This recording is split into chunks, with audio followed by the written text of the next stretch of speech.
Memory 8125. Sunlight spills over Renjiro Yamaoka sitting cross-legged in the meadow. His horse, Raifu, waits patiently.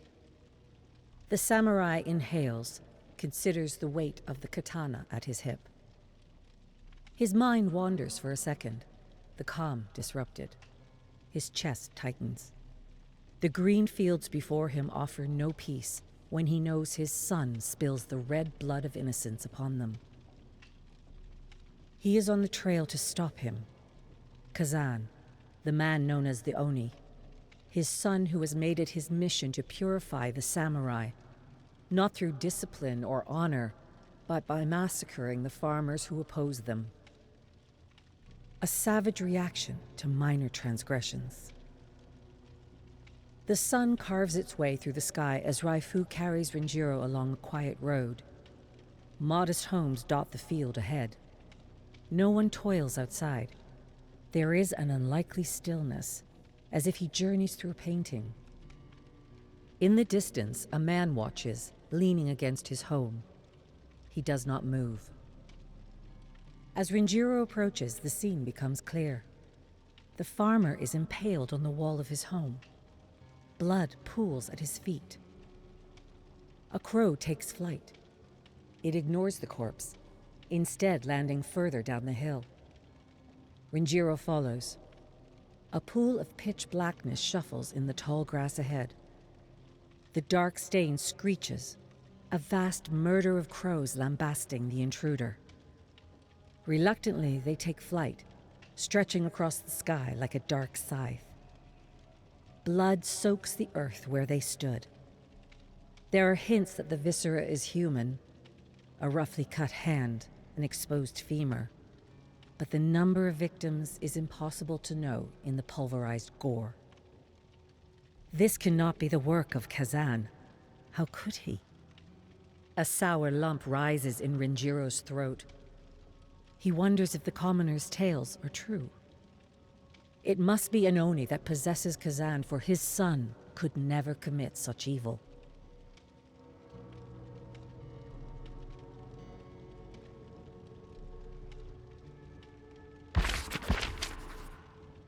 Memory 8126. Renjiro slumps with fatigue. He hears the voice in his head. Go home. You are no samurai.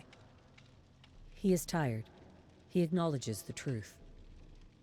I am no samurai. The voice demands more. You are not Renjiro Yamaoka.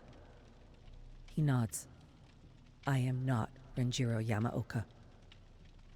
The faded memories return. He is a child, torn from his parents.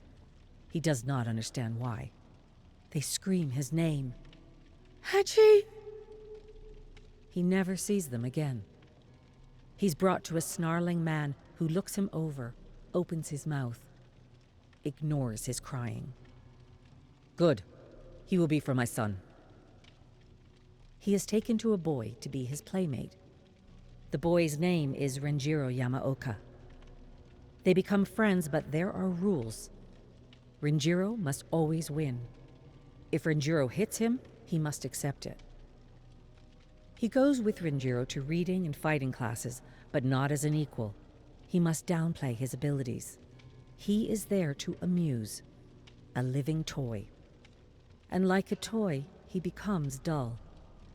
After a decade, he is cast off to work like the other servants. From then on, Renjiro looks at Hachi with bitterness, as if embarrassed of the bond he had with a commoner.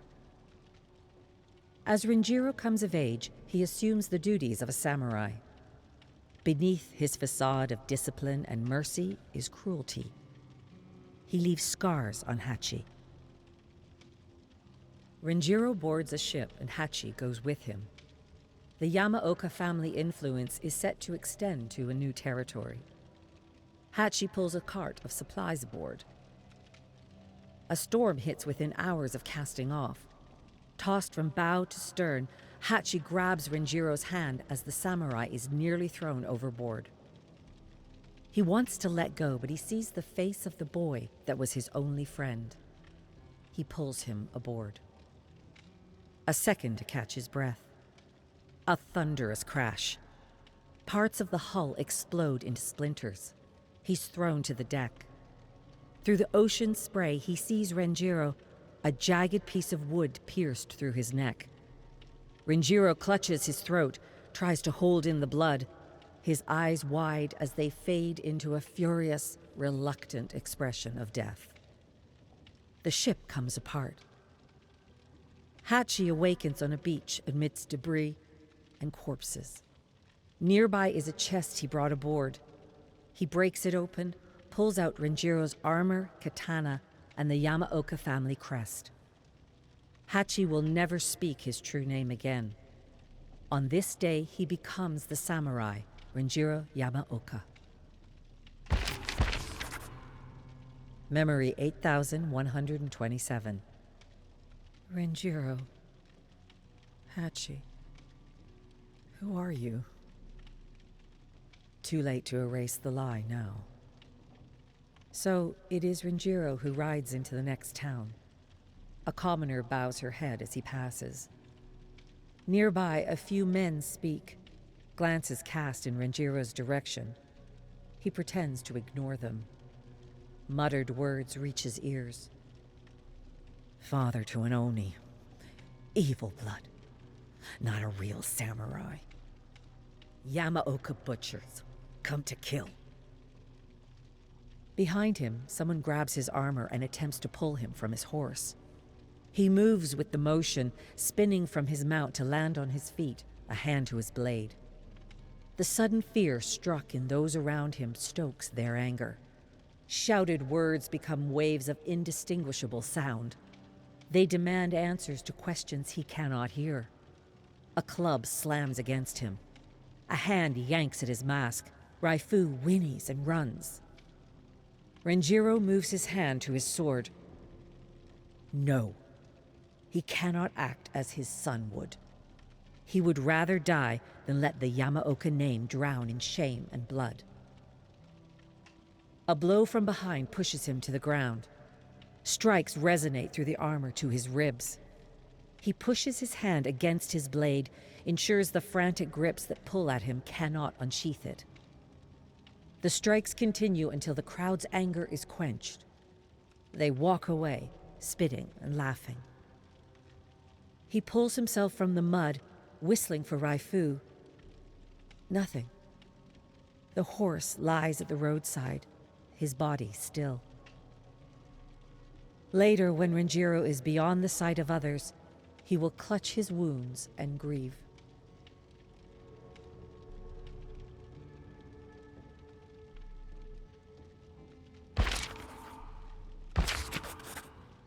Memory 8128. Renjiro examines his bruises. Nothing serious. But the violence, how did it come to this? He remembers when Kazan was a young boy, shouting angrily. They called me imposter noble. They sung and they laughed. The guilt bears down on Renjiro.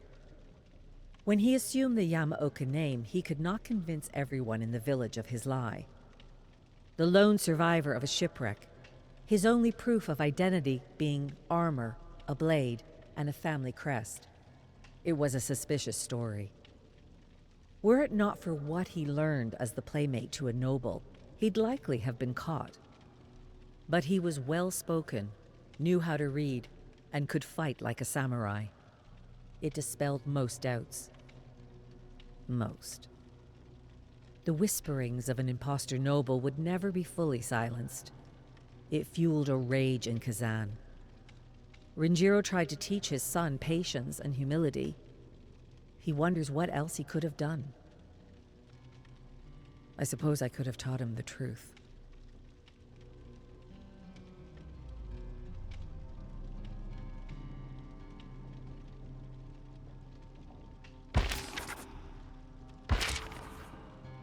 Memory 8129. Renjiro sees Kazan ahead in the moon's dim glow. His son is a hulking man, even more intimidating under slabs of armor. They stop 10 feet apart, two silhouettes in the night. The unmasked face, barely illuminated by the moon, is his son's. Not an Oni, but a boy, intoxicated on power he wields over the weak. It is Renjiro's duty to punish the crime and return honor to the Yamaoka name. Kazan is not just powerful, but fast. He preys on weakness. The men unsheath their katanas. Renjiro assumes a defensive stance. He focuses on his injuries, the bruises over his body. His shoulder drops, sword dipping slightly. Kazan reacts, taking an aggressive stance. Renjiro exhales, pushes the pain away, hones in on his target. In a split second, he straightens up and lunges. His blade finds an opening in Kazan's armor, drawing blood. Kazan stumbles, his neck exposed. Eyes focused, blade ready, Renjiro shouts with grief, brings his sword back, and hesitates. The Kanabo crashes into Renjiro's head, smashing the mask from his face. Agony. The taste of blood in what feels like a gaping wound. He hears his son far away wailing. His heart races, gushing blood from his body, and then slows. Calmness descends. Ethereal dreams fade into nothing. Silence. A lack of anything. A whisper?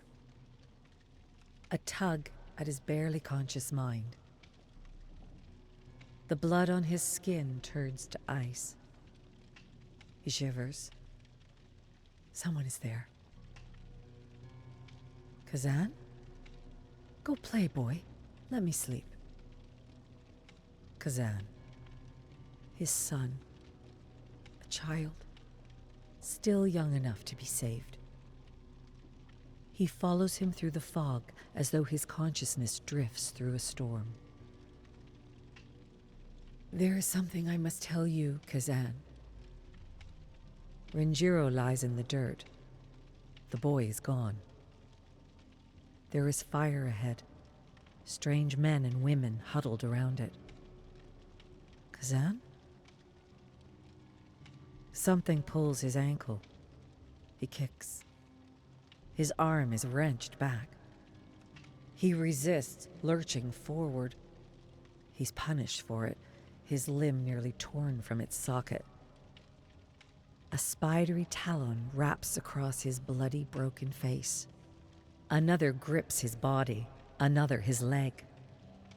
It drags him through darkness, twisting, pulling, squeezing, as if unsure whether to abduct, strangle, or tear him apart. He opens his mouth to scream. Black fog pours out.